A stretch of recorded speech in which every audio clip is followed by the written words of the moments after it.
7 macam perkara yang merusak akidah dan keimanan, merusak amal perbuatan yang sudah kita kerjakan, merusak sendi-sendi kehidupan sosial, pendek kata merusak segala hal di dalam kehidupan kita. Jauhilah olehmu 7 macam perkara yang merusak. Yang pertama, asyirku billah, menyekutukan Allah subhanahu wa ta'ala. Agama dimulai dari keyakinan, maka kehancuran agama selalu dimulai dari kehancuran keyakinan, iman atau akidah yang dimiliki oleh seseorang. Dan untuk menghancurkan nilai-nilai iman yang kita miliki ini, orang rasanya tidak akan menghantam kita dengan peluru kendali. Orang tidak akan mengirimkan nuklir ke sini. Orang tidak juga akan mengirimkan satuan militernya ke sini. Untuk menghancurkan nilai-nilai iman, dibanjiri kita dengan paham-paham yang merusak dan mendangkalkan akidah. Baik ia bernama materialisme, baik ia bernama sekularisme, baik ia bernama banjirnya maksiat dan munkarat, baik ia bernama banjirnya peradaban dan kebudayaan yang menghancurkan moral daripada anak-anak kita, sedikit demi sedikit melenturkan dan melunturkan nilai-nilai keimanan kita, untuk kemudian pada waktunya nilai iman itu akan bertukar dan berganti menjadi nilai syirik kepada Allah subhanahu wa ta'ala. Atau pada sisi lain, menjadikan yang selain Allah sebagai tujuan akhir daripada kehidupan kita.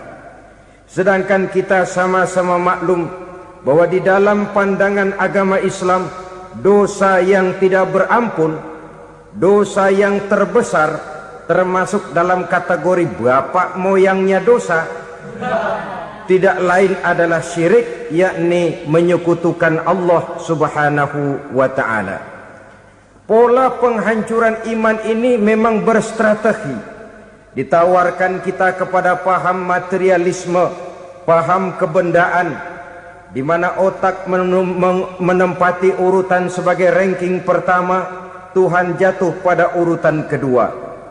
Lalu menyusul kepada paham sekularisme, Allah dipisahkan dari seluruh kegiatan hidup ini, untuk pada gilirannya menjadikan yang selain Allah sebagai tujuan akhir daripada seluruh kegiatan hidup kita. Oleh karenanya, kewajiban menjaga nilai-nilai iman ini merupakan kewajiban yang mulia tetapi berat, tidak hanya untuk kita, tetapi juga bagaimana mewariskannya kepada anak-anak kita, generasi yang akan datang. Orang-orang tua bijaksana yang diceritakan di dalam Al-Quran, kalau sudah berpikir tentang anak-anaknya, pertanyaan yang paling mereka risaukan ialah, ma ta'buduna min ba'di. Anakku, kalau pada satu saat aku, ayahmu sudah tidak ada lagi di dunia ini, meninggalkan kamu semua, ma ta'buduna min ba'di, apa yang akan kamu sembah nak? Jikalau sekarang ayahmu masih mau ke masjid, masih mau melakukan rukuk dan sujud, masih beribadah menyembah Allah subhanahu wa ta'ala, kalau orang tuamu sudah tidak ada, ma ta'buduna min ba'di, masihkah engkau mau datang ke masjid? Masihkah engkau mau rukuk dan sujud? Masihkah engkau mau menyembah Allah subhanahu wa ta'ala? Pertanyaan ini yang dipikirkan oleh Nabi Yakub kepada putra-putranya. Pertanyaan ini yang diteruskan oleh Nabi Ibrahim kepada anak-anaknya. Pertanyaan ini yang diwariskan oleh generasi ulama'us salafus saleh kepada para generasi berikutnya. Bagaimana kita generasi sekarang? Kita orang-orang tua sekarang bukan berfikir ma ta'buduna min ba'di, malah yang kita fikirkan ma ta'kuluna min ba'di. Kalau bapak tidak ada nanti kamu makan apa nak? Perkara kamu nyembah apa urusan nomor 18. Yang penting kamu nanti hidup bisa makan, nak. Maka kita sibuk mewariskan harta kepada anak-anak kita. Kita sibuk mewariskan kebun dan tanah kepada anak-anak kita. Kita sibuk mewariskan pabrik kepada anak-anak kita, sementara kita lupa mewariskan intan yang paling mahal, mewariskan mutiara yang paling berharga, yaitu nilai iman kepada Allah Subhanahu wa ta'ala. Alangkah baiknya apabila warisan harta, warisan tanah dan kebun, warisan rumah dan pabrik didasari lebih dahulu dengan mewariskan nilai iman kepada Allah Subhanahu wa ta'ala. Sebagai orang-orang tua, kita boleh bersedih kalau anak kita tidak mengerti komputer. Kita boleh bersedih kalau anak kita tidak mengerti matematika. Kita boleh bersedih kalau anak kita tidak mengerti bahasa Inggris.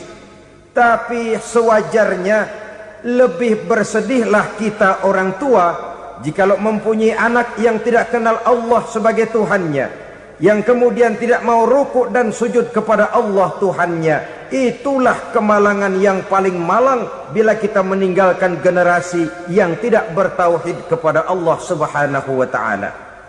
Betapapun anak kita tidak ngerti komputer, saudara, paling-paling kerugiannya cuma kerugian dunia. Masuk dia ke alam barzakh, munkar nakir tidak akan sempat tanya kau belajar komputer apa tidak. Kumpul dia di padang mahsyar, malaikat juga tidak akan tanya matematikamu nilainya berapa. Yang ditanya kau kenal Allah, kau rukuk dan sujud kepadanya, kau pernah datang ke masjid. Oleh karena itu sekali lagi, menjaga nilai iman tidak hanya untuk kita, tetapi juga mewariskannya kepada anak-anak kita, generasi yang akan datang. Sungguh kemalangan yang paling besar apabila kita meninggalkan anak-anak kita, mereka kita tinggalkan lemah ekonominya, itu tidak baik. Mereka kita tinggalkan lemah otaknya, itu pun akan membuat mereka tertinggal oleh yang lain. Tapi yang paling celaka, jikalau kita tinggalkan mereka dalam kondisi lemah imannya, rapuh akidahnya, tidak baik dan tidak betul keyakinan hidupnya.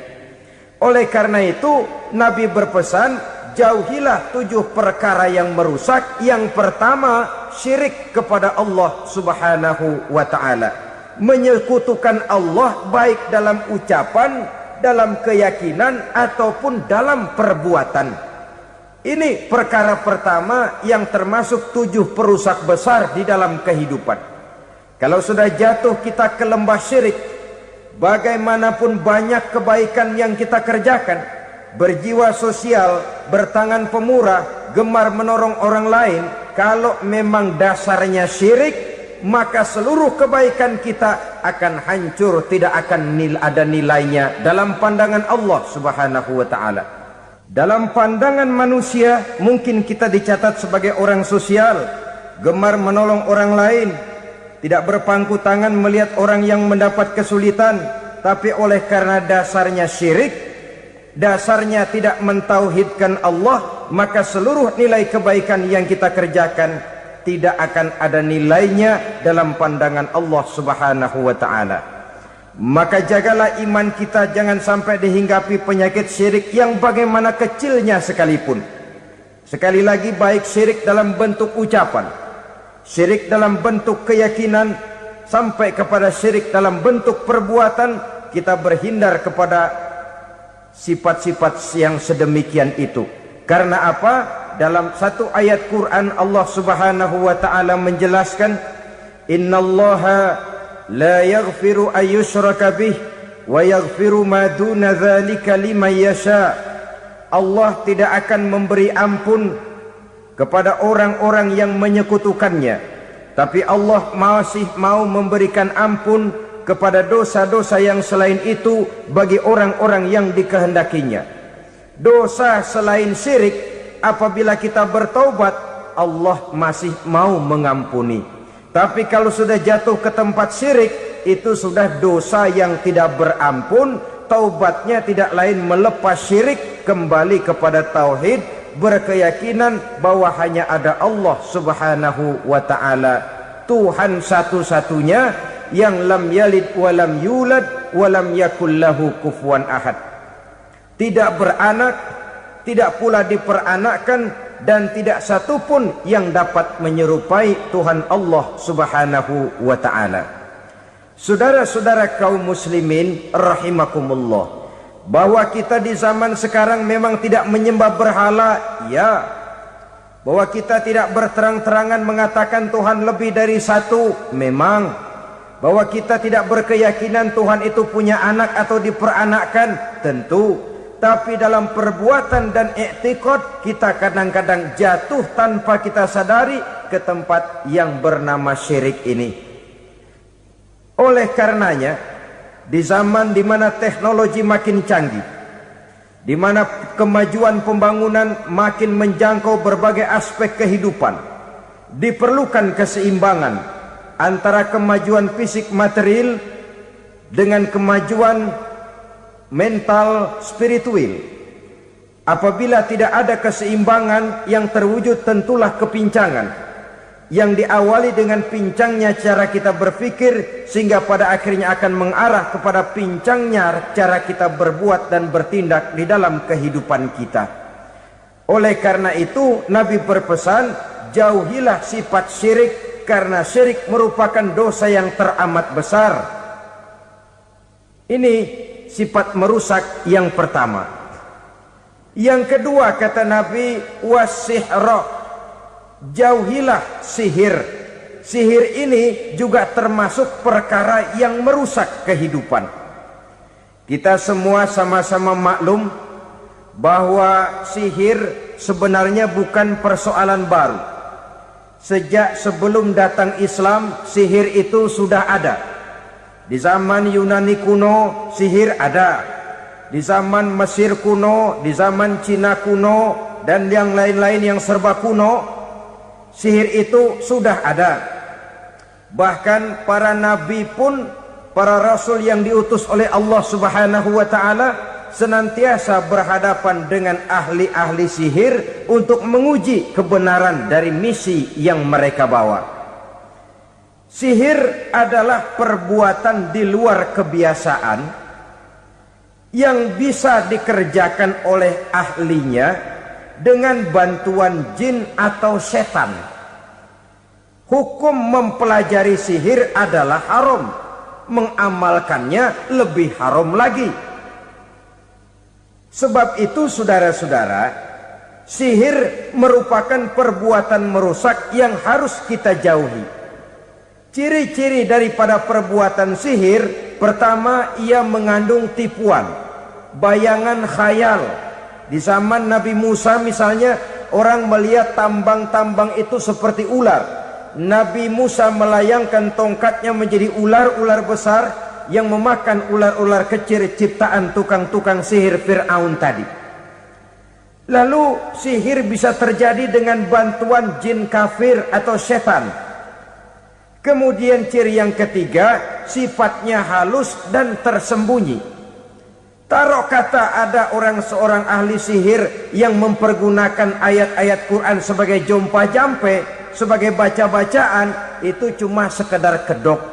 Tujuannya tidak lain menjadikan agama sebagai ketok untuk membenarkan cara yang dimurkai oleh Allah Subhanahu wa ta'ala. Satu hadis yang diriwayatkan oleh Imam Bazar dan Tabrani, Nabi berpesan, laisa minna man tatayyara lahu au takahhana au tukuhhina lahu au sahira lahu. Tidak termasuk ke dalam golonganku, kata Nabi. Tidak termasuk umatku. Siapa mereka? Man tatayyara lahu, orang yang bertatoyur. Apa tatoyur itu? Dari kalimat toyaro, artinya terbang. Toir biasa diartikan dengan burung. Tatoyaro percaya kepada suara-suara burung. Man tatoyaro lahu, mempercayai, meyakini dengan benar-benar kepada suara beburungan. Kan suka ada itu, nah bunyi burung tuh, maling liwat. Maling liwat. Burung bunyi, maling liwat. Itu termasuk tatoyyaro lahu, percaya kepada suara burung. Kan aneh kalau suara orang nggak dipercaya, suara burung malah dipercaya. Ada ustadz ceramah, kiai ngaji, nggak mau didengerin, burung dengerin bener. Nah, suaranya dari sebelah mana? Belah kulon. Nah, itu tandanya ano. Habis dihitung-hitung. Itu termasuk tatoyyaro lahu. Au takahana, atau bertenung, au tukuhina, atau minta ditenungkan, au sahirolahu, atau melakukan perbuatan sihir, atau minta disihirkan. Laisa minna, tidak termasuk ke dalam golonganku, kata Nabi. Sehingga dengan demikian saudara-saudara, menghadapi sihir dengan sihir sekalipun termasuk perbuatan yang tidak diajarkan oleh agama. Kita kan mempelajari sihir untuk jaga diri, tidak apa-apa. Yang dilarang mengamalkannya, dilarang juga mempelajarinya. Sebab orang kalau sudah mengetahui, biasanya lalu terangsang untuk mencoba. Kalau percobaannya berhasil, biasanya terangsang untuk coba lagi dan coba lagi. Pada akhirnya ketagihan, lalu beralih menjadi profesi, apalagi itu nanti bisa mendatangkan hasil uang. Saudara-saudara kaum muslimin rahimakumullah, kita manusia makhluk nyata. Kita hidup di alam nyata, terikat oleh sunnatullah, causality. Oleh karenanya, bagi kita keyakinan yang penuh, keikhlasan di dalam bertuhankan Allah, penyerahan diri sepenuhnya hanya kepadanya, itu sudah merupakan obat penangkal yang sangat ampuh agar kita tidak terkena penyakit-penyakit yang dibuat oleh setan dan para pembantunya. Sehingga beberapa ayat Quran mengajarkan, misalnya a'udzu bikalimatillahi tammati min syarri ma khalaq, atau bismillazi la yadurru ma'asmihi syai'un fil ardi wala fis sama, dengan menyebut nama Allah yang tidak bisa mendatangkan bahaya sedikit pun, dari baik yang datang dari langit maupun yang datang dari bumi. Jiwa yang kosong dari keyakinan yang penuh kepada Allah, jiwa yang penuh was-was dan ragu-ragu, itu yang mudah terserang oleh penyakit-penyakit yang dikerjakan oleh para tukang-tukang sihir, yaitu oleh setan dan seluruh para pembantunya. Kemudian hadis kedua yang diriwayatkan oleh Imam Ibnu Hibban, Nabi bersabda, la yadkhulul jannata mudminu khamrin wala mu'minu bisihrin wala qati'u rahmin. Tidak masuk surga. Ini Nabi yang bilang, tidak masuk surga. Siapa itu? Pertama, mudminu khamrin, orang yang berkekalan dalam mabuk. Selalu mudminun itu sudah menjadi perbuatan rutinnya, tidak kapok-kapoknya, teler seumur hidup. Mudminu khamrin, tidak masuk surga orang yang selalu bermabuk-mabukan. Yang kedua, wala mu'minu bisihrin, orang mukmin tapi main sihir. Ini juga oleh Nabi diperingatkan, tidak akan masuk surga orang mukmin tapi suka main sihir. Wala qati'u rahmin, dan tidak juga orang yang memutuskan silaturahmi. Tiga macam manusia yang diperingatkan Nabi tidak akan masuk surga: orang yang selalu mabuk, orang mukmin yang main sihir, dan orang yang memutuskan silaturahmi. Saudara-saudara kaum muslimin rahimakumullah. Lalu orang berkata, kenapa dilarang kita bersihir? Padahal Rasul sendiri kan punya mukjizat. Nah, kita memang harus membedakan antara mukjizat dengan sihir. Dalam kehidupan agama kita kenal ada yang namanya mukjizat, Ada yang namanya karomah atau keramat biasa diucapkan, ada yang namanya maunah, ada yang namanya irhas, ada juga yang namanya sihir. Kesemuanya ini berbeda, saudara-saudara.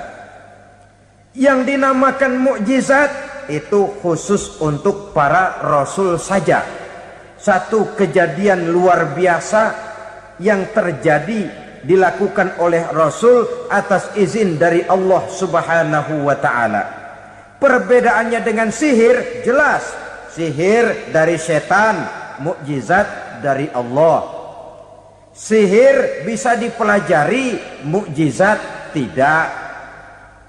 Sihir umumnya untuk maksud-maksud yang tidak baik, sedangkan mukjizat untuk memperkuat kebenaran yang disampaikan oleh para rasul dan ditentang oleh umatnya. Bahkan kafir Quraisy dahulu menganggap orang-orang ahli sihir itu berada dalam satu posisi yang hina, sehingga mereka mengatakan dan menuduh Nabi Muhammad sebagai tukang sihir. Tuduhan sebagai tukang sihir adalah tuduhan yang sangat aib dan hina. Di tengah masyarakat kufar jahiliyah, kedudukan tukang sihir dipandang sebagai kedudukan yang hina, sehingga mereka mengejek Nabi dengan sebutan tukang sihir. Jadi mukjizat hanya untuk Rasul saja. Kemudian karomah. Karomah ini asal kata dari karoma, kehormatan, kemuliaan yang diberikan Allah kepada hamba-hambanya yang rajin mendekatkan diri kepadanya. Oleh karena ketekunannya melaksanakan ibadah, Allah memberikan keistimewaan kepada orang itu, yang dengan keistimewaannya dia bisa mengerjakan yang tidak bisa dikerjakan oleh orang lain. Karomah hanya bisa dicapai dengan prestasi ibadah. Kalau sihir, mau ibadah apa enggak, asal dia belajar, bersatu dan berteman dengan setan, memenuhi persyaratan-persyaratan setan, biasanya lalu bisa. Sedangkan karomah tidak mungkin terwujud tanpa orang mendekatkan diri sedekat-dekatnya kepada Allah Subhanahu wa ta'ala. Maka kita lihat biasanya orang-orang yang punya ilmu sihir, mukanya rata-rata nggak enak dilihat. Kumuh, jauh dari air wudhu, jauh dari sujud kepada Allah, malah berteman dengan setan, menjadi pelayan-pelayannya setan. Saudara-saudara, adapun maunah, keistimewaan yang diberikan Allah kepada hamba-hambanya yang belum sampai kepada tingkat wali, tapi orang itu lebih banyak kebaikannya daripada kesalahannya. Umpamanya, saudara jalan bertiga di pinggir jalan, saudara ada pada posisi di tengah, lalu bertiga ini ketabrak mobil. Menurut perhitungan saudara mati lebih dahulu. Tapi terjadi hal yang aneh, dua teman saudara mati, saudara malah cuma luka dan lecet sedikit saja.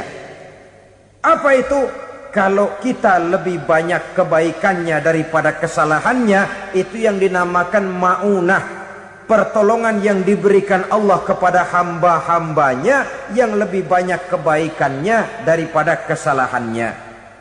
Sedangkan yang dinamakan irhas, kejadian luar biasa pada diri seseorang pada waktu dia masih kecil, yang menunjukkan tanda-tanda keistimewaannya. Itu umumnya pada para nabi pada usia kecilnya sudah ada irhas, tanda-tanda istimewa.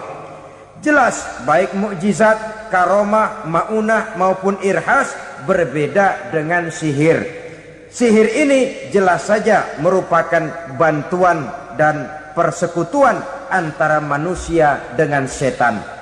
Padahal setan, kata Allah dalam Al-Quran, innahu lakum aduwwum mubin, sesungguhnya setan bagi kamu adalah musuh yang sangat jelas.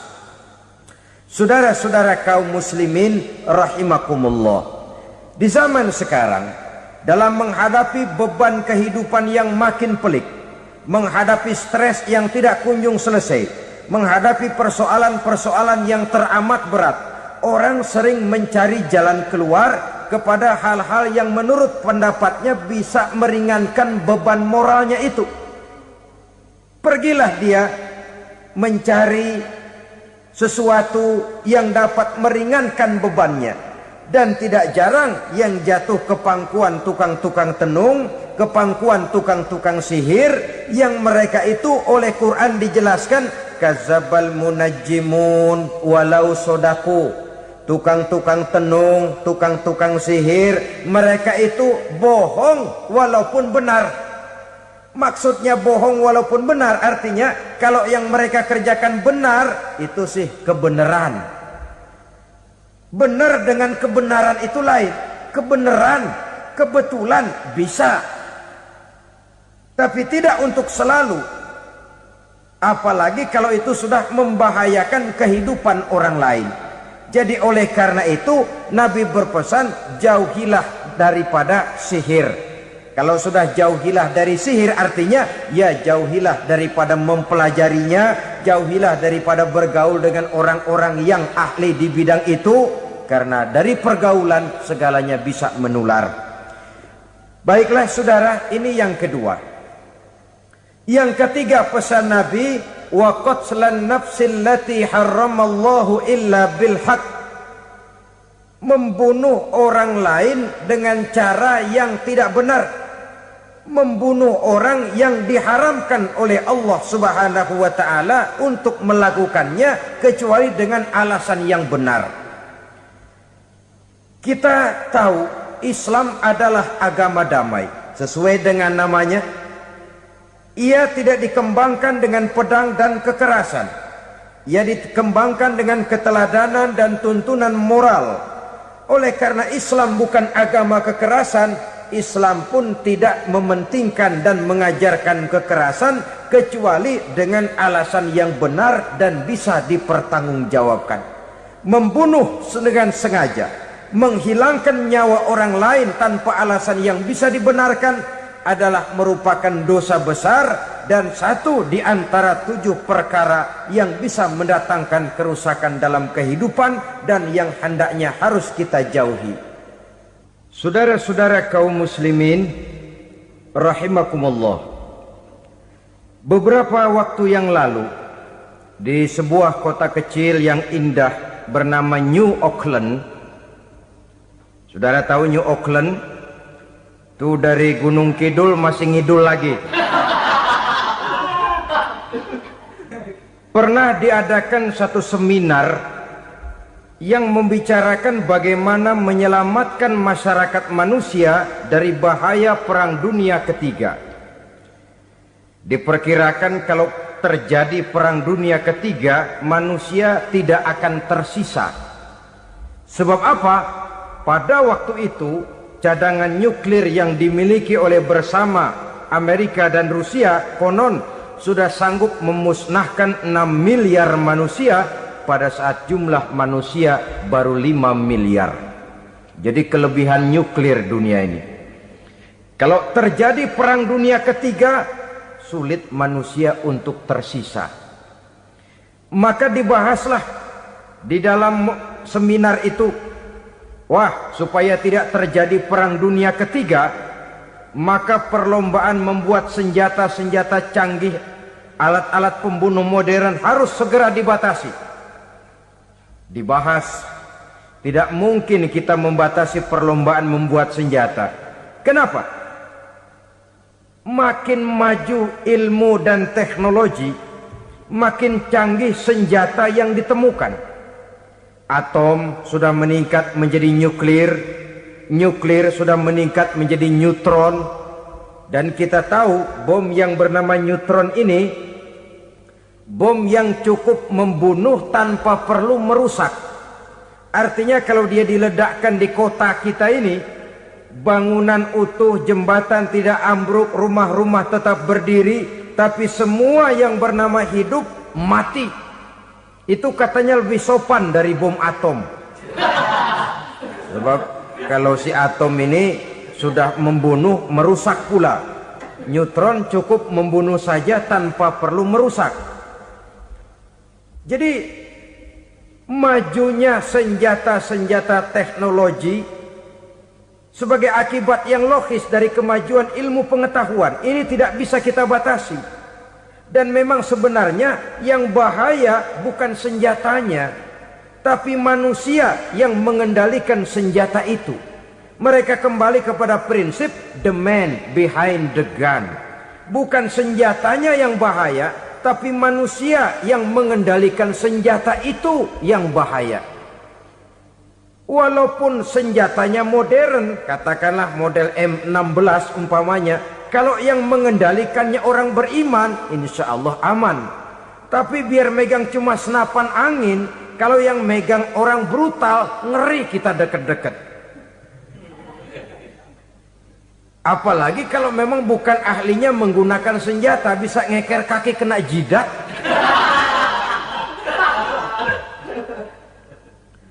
Mereka kembali kepada prinsip lama yang tetap baru. Bukan senjatanya yang harus dibatasi, manusia yang mengendalikan senjata itu yang perlu dibicarakan. Nah, kalau begitu, agar manusia tidak mempergunakan senjata sewenang-wenang, apa yang harus kita lakukan? Ya, manusianya harus bermoral. Ya, tapi moral yang mana? Di dunia ini banyak ajaran tentang moral. Itu pun mudah saja. Di sini kan kita undang saja ahli dari berbagai agama untuk membicarakan konsep perdamaian menurut agamanya masing-masing. Baik, setuju itu, setuju. Maka tampillah para ahli agama, mereka kembali kepada prinsip moral daripada konsep yang terkandung di dalam ajaran agama untuk menegakkan perdamaian. Mula-mula naiklah ahli dari agama Hindu. Dibacakan konsep perdamaian menurut ajaran agama Hindu, bahwa untuk damai manusia harus meninggalkan nafsu keduniaannya, menempuh samsara dan sebagainya untuk mencapai nirwana, menjauhi kemegahan dan kemewahan dunia. Ini lalu dibahas, rasanya juga tidak mungkin ini. Kemudian dari agama Nasrani, bahwa untuk damai manusia harus menciptakan sifat kasih sayang. Kalau ditampar pipi kiri, berikan pipi yang kanan. Kalau diberikan selendang, berikan baju. Nanti orang kasihan, lalu dia tidak akan nampar lagi. Ketika ini dibahas, ternyata rasanya pun tidak mungkin bisa diterima. Karena apa? Di zaman sekarang orang ditampar pipi kiri, dikasih pipi kanan. Bukan kasihan, gemes. Damai belum tentu, bonyok udah jelas. Lalu ketika dibacakan konsep perdamaian menurut Quran, di mana disampaikan ayat wa jazaa'u sayyi'atin sayyi'atun misluha faman afa wa aslaha fa ajruhu 'ala Allah. Balasan terhadap satu kejahatan adalah kejahatan yang seimbang. Tetapi barang siapa yang memberi maaf dan mencari jalan damai, itulah yang terbaik dan akan mendapat pahala dari Allah Subhanahu wa ta'ala. Kamu tidak salah ditampar pipi kirimu, tampar lagi pipi kirinya sekeras dia menampar pipi kirimu. Nanti orang tidak mau menampar kita karena dia tahu kalau dia tampar kita, dia akan menderita tamparan sekeras dia menampar kita. Akan terjadilah prinsip saling hormat menghormati, tidak saling ganggu, tidak saling usil, tidak saling jahil. Atas dasar ini perdamaian bisa ditegakkan. Mereka bisa menerima konsep ini, tapi kemudian seminar ditutup tanpa satu keputusan resmi. Kenapa? Terus terang mereka kagum dengan konsep Islam, tapi sentimen lama terhadap nilai-nilai Islam telah menutup mata mereka untuk menerima kebenaran dari ajaran Al-Quranul Karim. Saudara-saudara kaum muslimin rahimakumullah, kembali kita kepada persoalan pokok. Roh adalah dari Allah. Dia akan kembali kepada Allah, milik mutlak dari Allah. Tidak pantas kita merampasnya dari orang lain. Tidak wajar kita menghilangkannya tanpa alasan yang dibenarkan oleh agama. Di zaman sekarang akibat persaingan hidup yang makin tajam, lapangan kerja yang makin sulit, tensi ekonomi yang makin tinggi, atau karena nilai moral yang makin rendah, atau juga karena rapuhnya pegangan orang kepada agama, nyawa rasanya sudah sedemikian murahnya. Berbagai kasus membuat berdiri bulu roma kita. Ada mayit, ada manusia dipotong 6, dicincang macam kambing. Ada yang dipotong 5, ada yang dipotong 13, dikardusin, dibuang ke tempat sampah. Inna lillahi wa inna ilaihi raji'un. Gejala apa ini?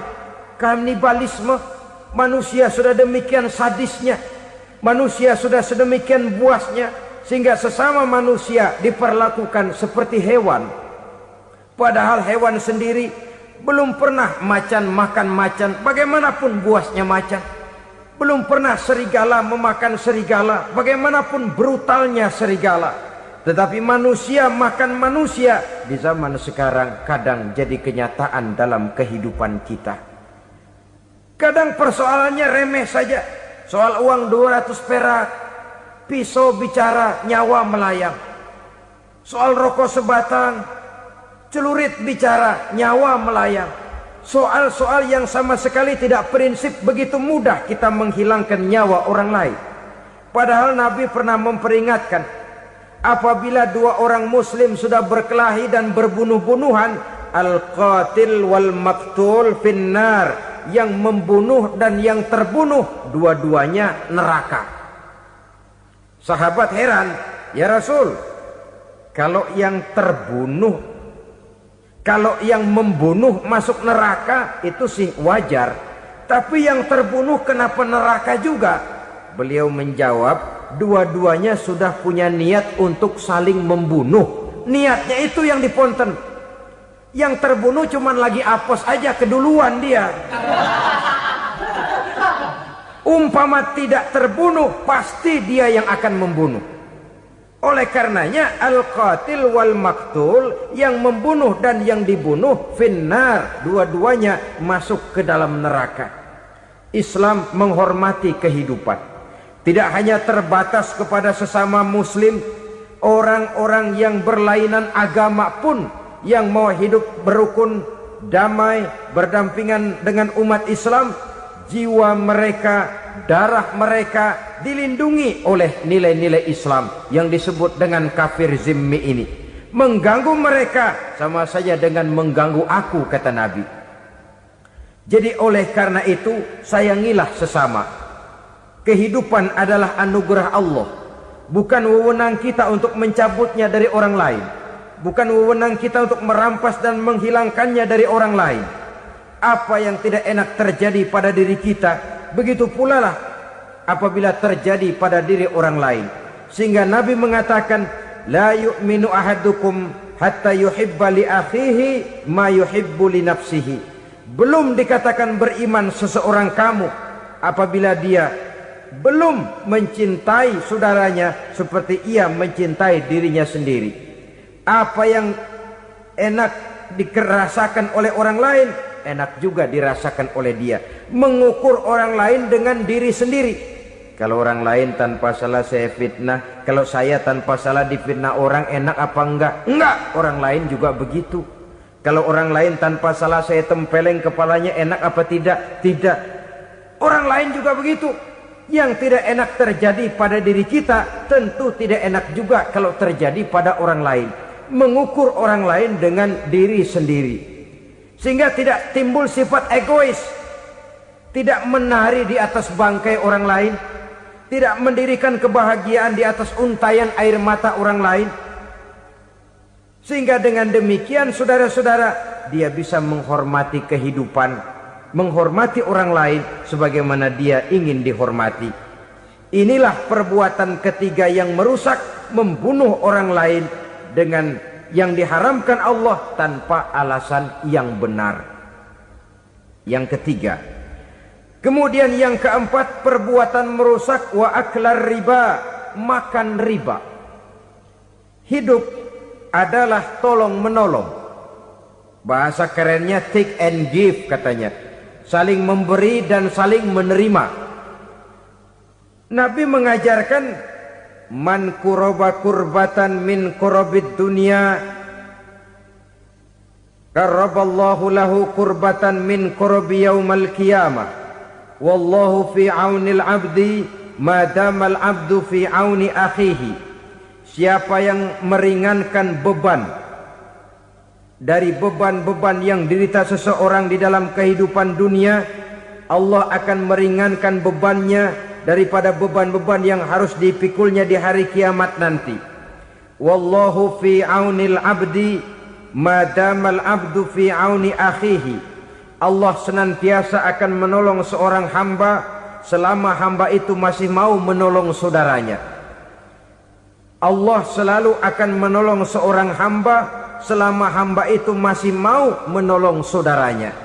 Apabila kita sudah berpangku tangan terhadap kesulitan orang lain, biasanya pun pada saat kita mendapat kesulitan, kita akan sulit juga memperoleh pertolongan. Nah, riba alias renten, kedoknya adalah menolong orang, tapi sama juga bulu buntutnya dilepas, palanya dicekek. Menolong orang pada akhirnya menjadi beban bagi seseorang, dan memang mencari orang-orang yang berada dalam posisi kesulitan. Biasanya di daerah-daerah di mana musim paceklik, jadi lapangan kerja sulit, sedangkan urusan perut tidak bisa ditunda. Akhirnya orang terjebak ke dalam rentenir, ke dalam riba, ke dalam renten. Bunga berbunga, sehingga satu saat jumlah bunganya bisa lebih besar dari jumlah pinjaman pokoknya. Kemudian kalau juga ternyata tidak bisa dibayar, rumah jadi taruhan. Memang rumah satu-satunya, begitu rumah ditarik mulain camping.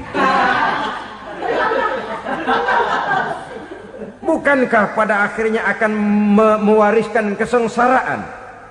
Oleh karena itu, kepada kita berusahalah jangan berhubungan dengan rentenir, jangan makan renten dan riba. Kepada mereka yang melaksanakan riba, walaupun mendatangkan keuntungan materi, tapi percayalah harta yang didapat dengan jalan riba tidak akan membawa keberkahan. Manakala tidak membawa keberkahan, dia tidak akan mendatangkan ketenangan di dalam kehidupan kita. Oleh karenanya, memakan harta riba termasuk perbuatan yang merusak sendi-sendi kehidupan sosial, merusak kehidupan orang lain, merusak kehidupan masyarakat, tetangga, pergaulan dan sebagainya. Yang kelima, wa akla malil yatim, memakan harta anak yatim dengan cara yang zalim. Nih, memang lezat. Anak yatim itu nggak tahu urusan apa-apa. Kita diamanahkan untuk mengurusinya. Kadang-kadang dibentuklah panitia penyantunan yatim piatu. Yatimnya mah tetap kelaparan, panitianya yang pada gendut.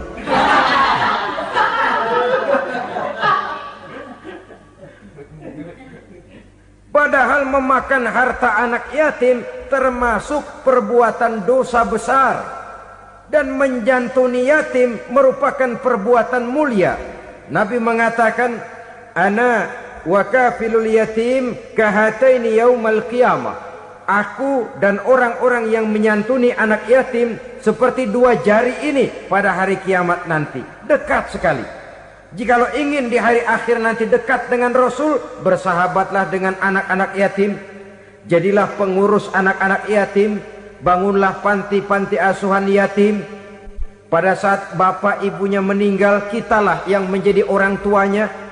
Bahkan sedemikian besar perhatian Islam terhadap anak-anak yatim ini, sehingga Quran memberikan peringatan, ara'aital ladzi yukadzibu biddin fadzalikal ladzi yad'ul yatim wa la yahuddu ala ta'amil miskin. Tahukah kamu siapa orang yang mendustakan agama? Beragama tapi dianggap dusta, solatnya dusta, puasanya dusta, karena agamanya sudah berdusta. Siapa mereka? Fazalikal ladzi yad'ul yatim, orang yang menyia-nyiakan anak yatim. Wala yahuddu ala ta'amil miskin, dan tidak pernah memberi makan kepada orang-orang yang menderita kemiskinan, menyia-nyiakan, meninggalkan anak yatim, termasuk perbuatan yang divonis kita sebagai orang yang mendustakan agama.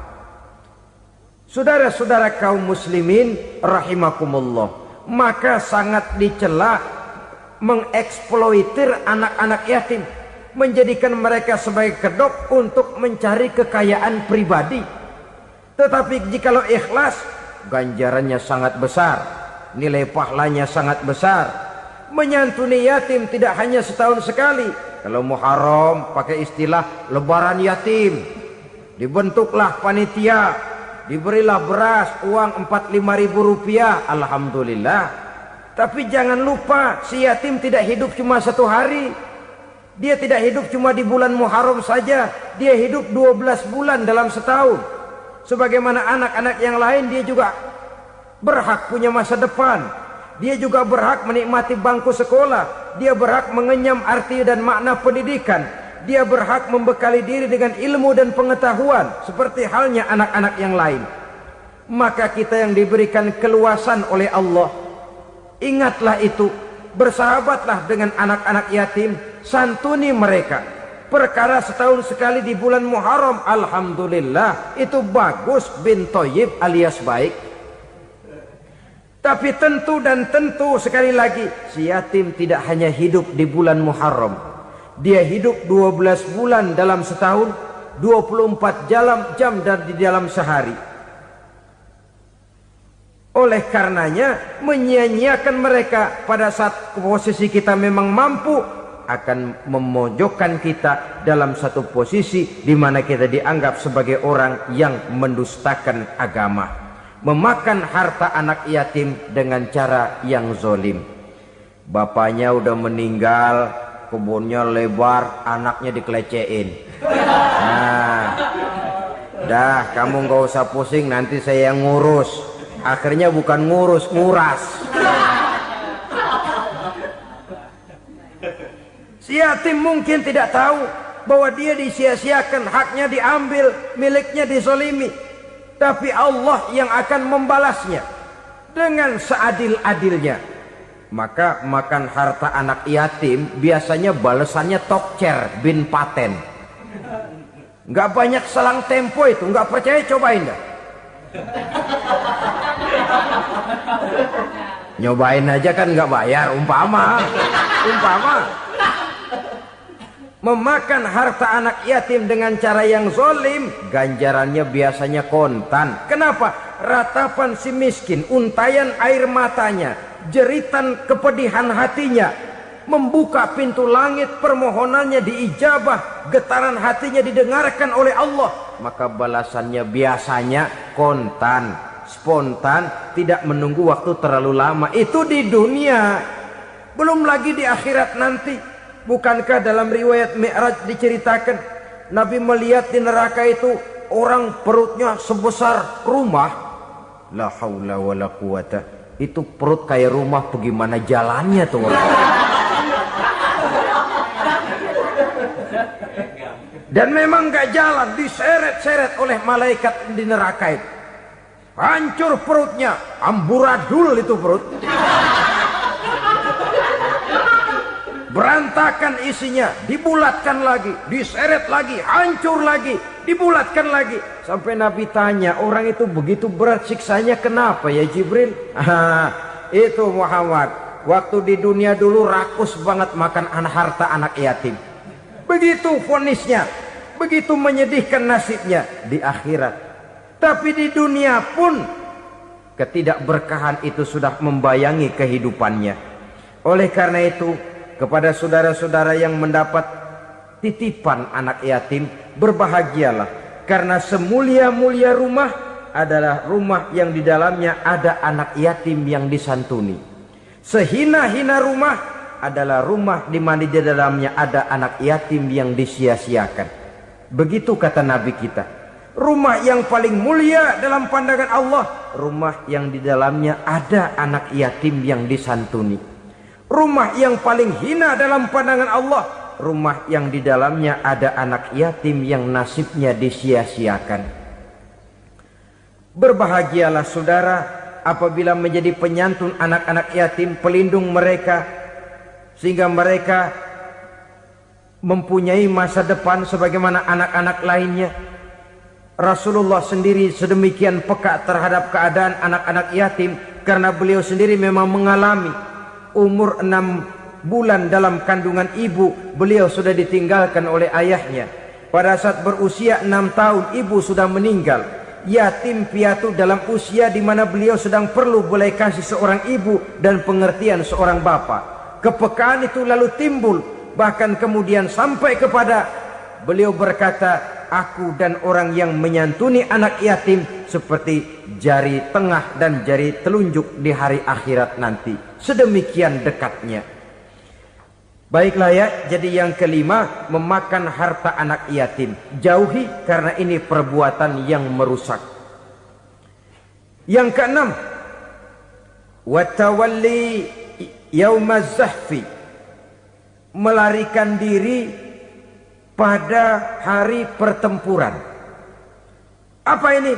Khianat, tidak konsekuen dengan konsep perjuangan. Pada mulanya keras benar teriak berantas korupsi, ganyang korupsi, cuma karena belum dapat giliran. Begitu dia naik dapat kesempatan, korupsinya lebih edan dari yang diteriakinya. Ini termasuk tawalli yaumaz zahfi, berpaling pada hari peperangan. Di saat menghadapi musuh, kalau belum kelihatan musuh, teriaknya nyaring bener. Jangan takut demi kebenaran sampai titik darah yang paling penghabisan. Musuh belum kelihatan. Begitu musuh sudah kelihatan, paling dulu lari ke belakang. Kalau diajak berjuang ada saja alasannya. Sehingga Quran memberikan peringatan kepada kita semua. Mengapa kamu ini berat? Kalau sudah diajak berjuang di jalan Allah, kakimu seperti terhunjam berakar di perut bumi. Berat untuk melangkah berjuang. Lari dari pertempuran tidak konsekuen dengan konsepsi perjuangan. Mau enaknya saja. Dalam kondisi yang sulit lalu berpangku tangan. Ini termasuk ciri munafik yang di dalam Al-Quran disindir dengan bahasa kullama adha'a lahum masyaufi wa iza azlama alaihim qamu. Waktu terang mereka jalan, giliran gelap mereka mandek. Artinya, maksudnya, kalau giliran ada untungnya aja, rame-rame teriak Islam. Tapi begitu diminta berjuang, dituntut berkorban, rame-rame mundur. Waktu dilihat di Islam ada untungnya, rame-rame teriak Islam. Pak, saya Islam banget, Pak. KTP saya Islam, Pak. Pokoknya Islam banget dah. Tapi ketika diminta berjuang, dituntut sedikit berkorban, rame-rame mengundurkan diri. Tahun 65 PKI berontak. Waduh, waktu itu jadi orang Islam untung itu. Nggak dikejar-kejar, aman. Masjid rame, mobil-mobil mewah parkir di depan musola dan masjid. Kenapa? Waktu itu asal udah ke masjid aman. Islam selamat, untung. Tapi begitu keadaan aman, yang parkir di musola sepeda butut melulu.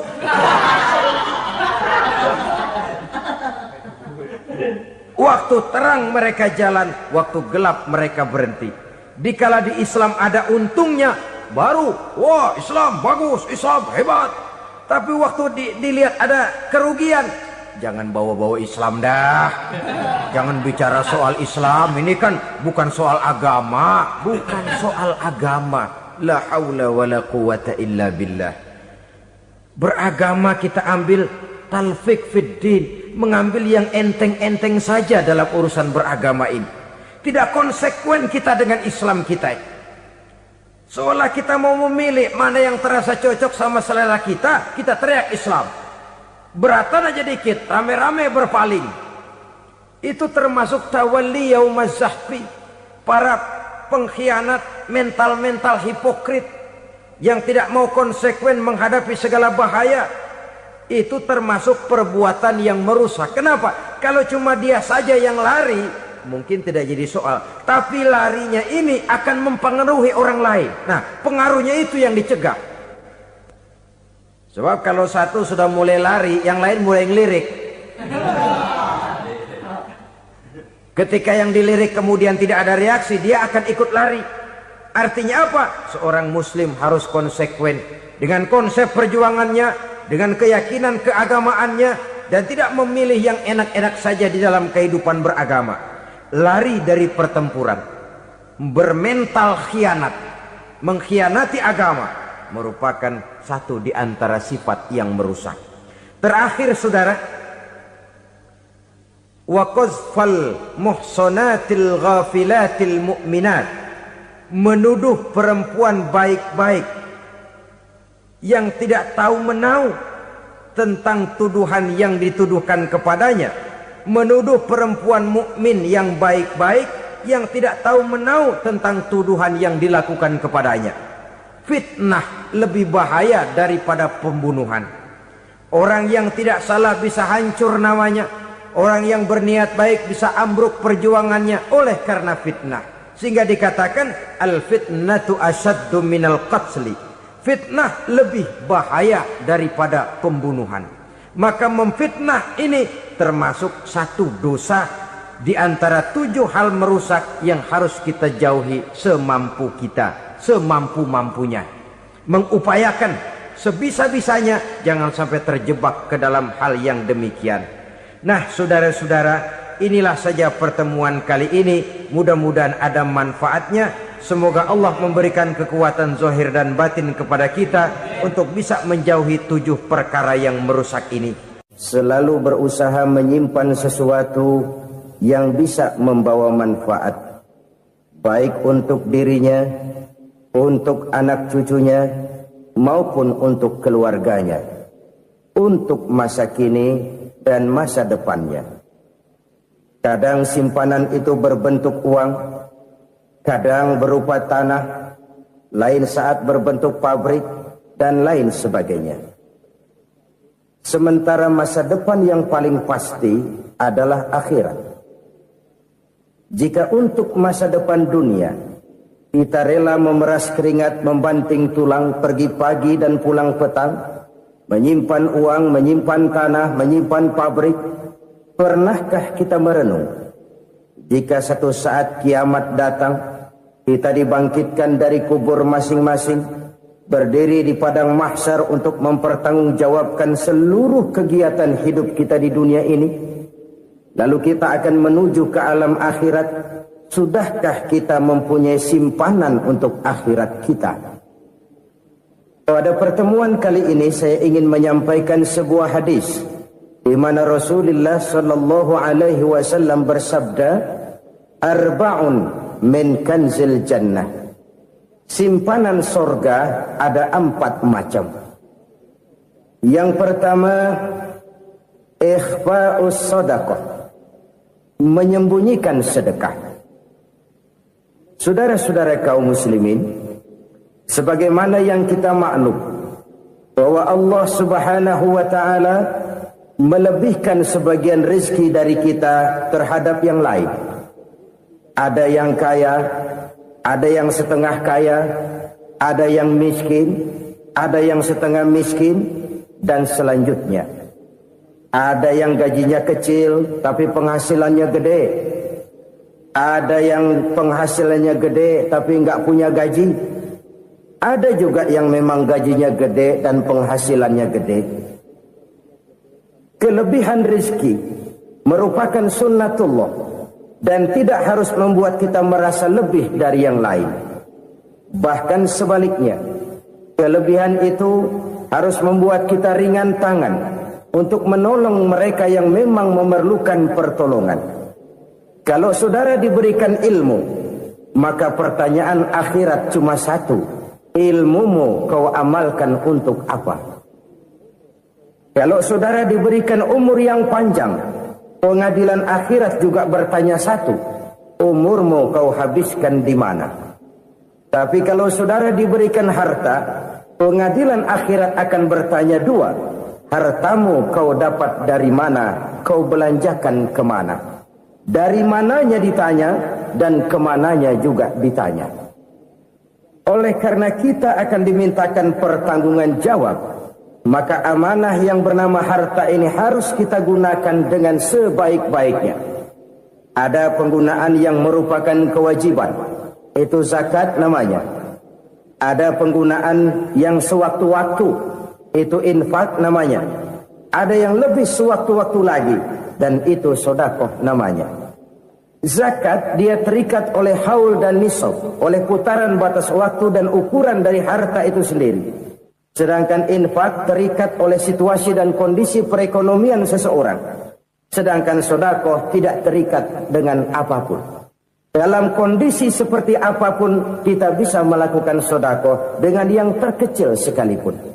Sampai-sampai Rasulullah SAW mengajarkan, la tahkiranna minal ma'rufi syai'an walau an talqa akhaka biwajhin talik. Atau ada hadis, tabassumuka fi wajhi akhika laka sedekah. Senyumanmu kepada temanmu adalah sedekah. Jadi untuk melakukan sedekah tidak harus dalam berbentuk uang. Dengan ilmu kita bisa sedekah, dengan tenaga kita bisa bersedekah, dengan pikiran kita bisa bersedekah, bahkan senyum kepada teman itu pun sedekah. Jadi kalau sedekah dengan uang memang belum punya uang, nyengir aja banyakin. Itu asal pada tempatnya, jangan lalu ketemu tiang listrik cengengesan. Tentu tidak pada tempatnya dan tidak wajar. Nah, sedekah yang paling dicintai Allah adalah sedekah yang disembunyikan. Artinya jauh dari sifat riya. Kan kadang-kadang ada orang sedekah itu disebutkan namanya